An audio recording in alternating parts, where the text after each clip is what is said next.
नमस्कार दोस्तों, स्वागत है आपका हमारे YouTube चैनल इजी कैम में। तो संकट आज चर्चा करने वाले दोस्तों sp3 संकट। इसके बाद दोस्तों sp3d संकट चर्चा करेंगे। तो देखिए दोस्तों, sp3 संकट जब संकट में एक s तथा 3p कक्षक मिलकर या संकृत होकर चार नए दोस्तों कक्षक का निर्माण करते हैं और ये चार नए कक्षक समान कक्षक अतिव्यापन द्वारा चार समान बंध बनाते हैं। इन समान कक्षकों को sp3 संकृत कक्षक कहते हैं क्योंकि ये एक s तथा 3p कक्षकों से मिलकर बना होता है। अब दोस्तों ये किताब की भाषा है, मैं अपने भाषा में कहना चाहता हूँ कि जब s का एक कक्षक और p का 3 कक्षक आपस में मिलकर समान ऊर्जा के चार नए कक्षक का निर्माण करते हैं तो उनमें दोस्तों sp3 संकृत कक्षक बनते हैं और इस प्रकार का संकट sp3 संकट कहलाता है। अब मैं एग्जाम्पल की बात करूं दोस्तों तो आसान तरीके से एग्जाम्पल को समझेंगे। जैसे मैं एक एग्जाम्पल लेता हूं दोस्तों CH4। इसका केंद्रीय धातु परमाणु कार्बन है। कार्बन का परमाणु क्रमांक कितना होता है 6। इसका यदि इलेक्ट्रॉनिक विन्यास निकालें तो 1s2 2s2 और 2p दोस्तों 2 हो गया है ना। समझिएगा बात को। अब यहाँ पर दोस्तों यदि मैं समान अवस्था की बात करूं, समान अवस्था में दोस्तों बाह्यतम कोश के भाग लेंगे और यहाँ पर दोस्तों 2 में तो डी होता नहीं है तो ये हो गया दोस्तों 2 इलेक्ट्रॉन और इसमें हो गए दोस्तों कितने, इसमें कितने इलेक्ट्रॉन हो गए 2 इलेक्ट्रॉन हो गए क्योंकि 3 कक्षक होते हैं। ठीक है, क्लियर है। अब दोस्तों यदि उत्तेजित अवस्था की बात करूं, उत्तेजित अवस्था कौन सा अवस्था दोस्तों, उत्तेजित अवस्था। उत्तेजित अवस्था में क्या होगा, एक इलेक्ट्रॉन यहां से निकलेगा तो एक बचेगा। ठीक है, और किस में चला गया दोस्तों, पी में चला गया, ये हो गया। ठीक है, एक एक इलेक्ट्रॉन हो गए। अब दोस्तों संकृत अवस्था, संकृत अवस्था में क्या होता है कि आकर के जो भी जैसे हाइड्रोजन है आकर जुड़ जाएगा।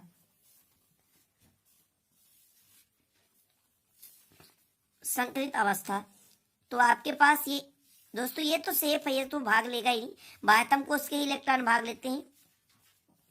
तो ये हो गया आपके पास एक एक इलेक्ट्रॉन, इसके पास दोस्तों कार्बन के पास स्वतः है, संकृत होकर यहाँ पर हाइड्रोजन आकर जुड़ गया, हाइड्रोजन आकर जुड़ रहा है। ठीक है, तो सभी में एक एक हाइड्रोजन जुड़ रहा है दोस्तों। अब इसको देख लीजिए, ये कौन सा संकरण हुआ दोस्तों, तो ये हो गया आपके पास sp3 संकरण। क्लियर है, इतना समझ में आएगा दोस्तों। तो sp3 संकरण कैसे होता है, s का एक कक्षक और p के 3 कक्षक, देख लीजिए ना, s के एक कक्षक और p के 3 कक्षक आपस में मिलकर दोस्तों चार नए संकृत कक्षक और समान ऊर्जा कक्षक का निर्माण करते हैं, तब उसे हम बोलते हैं दोस्तों क्या, sp3 संकरण। अब दोस्तों ये sp3 संकरण तो आपको पता हो गया। अब दोस्तों यदि मैं पूछ दूं इसकी आकृति कैसी होती है, आकृति तो आपको बताना दोस्तों चतुष्फल की, ये सब कुछ बताना पड़ेगा आपको। ठीक है ना, आकृति कैसी होती है दोस्तों, चतुष्फल की होती है। संरचना इसका बनाना पड़ेगा आपको। संरचना कैसे बनाना है, मेन कला होता है दोस्तों संरचना का। जैसे मैंने यहाँ पर कार्बन ले लिया, ठीक है, और दोस्तों एक हाइड्रोजन यहाँ कर दिया। देखिएगा संरचना कैसे बनाता हूँ, नहीं थोड़ा सा दिक्कत हो जाएगा आपको। एक हाइड्रोजन यहाँ कर दिया और दोस्तों एक हाइड्रोजन मैं यहाँ कर देता हूँ ये, ठीक है, और एक हाइड्रोजन आपके पास ये हो गया। अब इसका मैं संरचना बनाना चाहता हूं तो थोड़ा देखिएगा, मैं मिला देता हूं यहाँ पर दोस्तों, बिंदी कर देता हूं ताकि मिलाने में दिक्कत ना हो। चलिए इसको इससे मिलाइए, मिला दीजिए आप, इसको इससे मिलाइए, ठीक है, इसको इससे मिलाइए और इसको इससे मिलाइए, ये आपको दिखने लगा चतुष्फल की। ठीक है, अब दोस्तों प्रत्येक कार्बन के साथ भी ये जुड़े रहती है, ये हो गया। इतना तो क्लियर, कोई दिक्कत नहीं है। अब दोस्तों ये हाइड्रोजन जो होता है इस हाइड्रोजन के साथ भी जुड़ा रहता है और ये हाइड्रोजन इस हाइड्रोजन के साथ जुड़ा रहता है। तो दोस्तों आकृति बन गई, संरचना बन गई। कितनी इजी है दोस्तों, ये हो गया आपका संरचना, ये हो गया संरचना।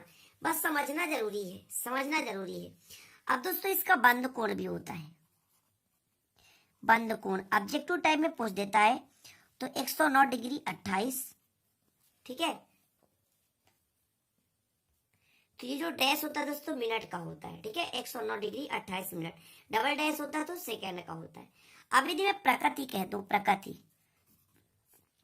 तो S की दोस्तों 25% और P की 75%। क्यों, क्योंकि एस का 1 और पी का 3, अब 100 भाग होता है कुल, तो जब 1 है तो 25% और दोस्तों पी का 75%।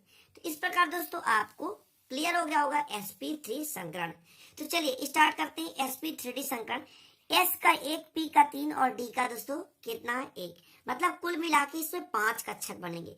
कहने का मतलब जब एस का 1 कक्षक, पी का 3 कक्षक और डी का 1 कक्षक आपस में मिश्रित होकर समान ऊर्जा के 5 नए ऑर्बिटल का, ये ऑर्बिटल दोस्तों ऑर्बिटल का निर्माण करते हैं, तब sp3d संकरण कहलाते हैं। ठीक है, क्लियर है। अब दोस्तों मैं आपसे कह दूं एग्जाम्पल, एक एग्जाम्पल लेकर चलता हूं दोस्तों। PCl5 phosphorus pentachloride, phosphorus pentachloride. दोस्तों यहाँ पर मैं कहूँ फास्फोरस का तो परमाणु क्रमांक होता है 15। इसका इलेक्ट्रॉनिक विन्यास निकालो दोस्तों, तो कितना होगा? इलेक्ट्रॉनिक विन्यास होगा दोस्तों 1s2 2s2 है ना, 2p दोस्तों कितना हो जाएगा 2p6 होगा, फिर बचेगा दोस्तों 3s2 है ना, 3p कितना हो जाएगा दोस्तों 2 2 4 6 10 2 12 3 15। ये इसके लिए दोस्तों है और ये इसके लिए, और 3D में दोस्तों कितने इलेक्ट्रॉन 0 इलेक्ट्रॉन। ठीक है, क्लियर है। क्योंकि दोस्तों जो बाह्यतम कोश होता है ना वही तो भाग लेता है रासायनिक क्रिया में, बाकी अंदर के तो भाग नहीं लेते। एस में दोस्तों कितने 2 हुए, ये समान अवस्था की बात कर रहा हूँ, समान अवस्था में तो 2 भर देता हूँ। पी में 3, समान अवस्था में तो 3 हो गए। क्लियर दोस्तों। उत्तेजित अवस्था में एक इलेक्ट्रॉन यहाँ से निकलकर डी में चला जाएगा। ठीक है, सभी में एक एक हो गए। अब दोस्तों देखिए ये कितने कक्षक बन गए 5 कक्षक, पांचों कक्षक में एक एक इलेक्ट्रॉन की आवश्यकता है कि नहीं। तो दोस्तों संकरित अवस्था में एक एक इलेक्ट्रॉन आकर यहाँ क्लोरीन का जुड़ेगा। किसका जुड़ेगा? क्लोरीन का। तो जोड़ देता हूं, ये हर जगह दोस्तों क्या जुड़ गया? क्लोरीन जुड़ गया। क्लोरीन हर जगह क्लोरीन जुड़ गया। अब आप ही बताइए दोस्तों यहां से यहां तक कितने कक्षक भाग ले रहे हैं? एस का 1, पी का 3 और डी का 1, तो sp3d संकरण। sp3d संकरण मतलब एस का 1 कक्षक, पी का 3 कक्षक और डी का 1 कक्षक जब आपस में मिलते हैं तो दोस्तों sp3d संकरण का निर्माण करते हैं। यह इस प्रकार का संकरण sp3d संकरण कहलाता है। क्लियर। अब इसका भी दोस्तों अपन को आकृति समझना है, संरचना समझना है, बंधकोण समझना है। तो सबसे पहले बात करूं आकृति की, तो इसकी आकृति होती है दोस्तों त्रिकोणीय द्विपिरामिडीय।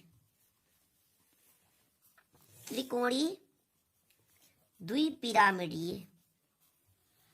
क्लियर। त्रिकोणीय द्विपिरामिडीय, इसकी आकृति कैसी होती है दोस्तों? त्रिकोणीय द्विपिरामिडीय। अब इसकी संरचना बनानी है। संरचना, तो देखिए संरचना कैसे बनाऊंगा दोस्तों। आपके पास फास्फोरस है, ये आपने फास्फोरस लिख दिया। ठीक है, इसके पास कितने क्लोरीन जोड़ना है दोस्तों? तो इसके पास जोड़ने हैं आपको 5 क्लोरीन। तो ये क्लोरीन हो गया, और आपके पास एक क्लोरीन यहाँ हो गया, और दोस्तों आपके पास एक क्लोरीन यहाँ हो गया। 3 क्लोरीन आपने जोड़ दिया ऐसा,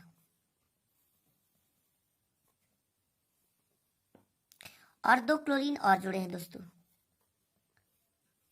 ठीक है, क्लियर। इतना चीजें क्लियर है।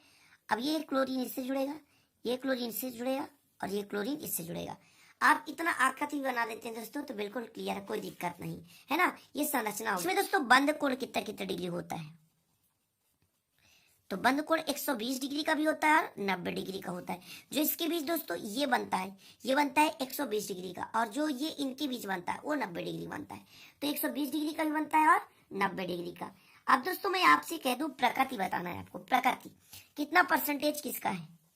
प्रकृति। तो चलिए अब बताइए, टोटल 5 है तो 1 का 20% होगा, तो एस का 20%, पी के 3 है तो 20 के 60%, और दोस्तों डी में भी 1 है तो इसका भी कितना 20%। क्लियर।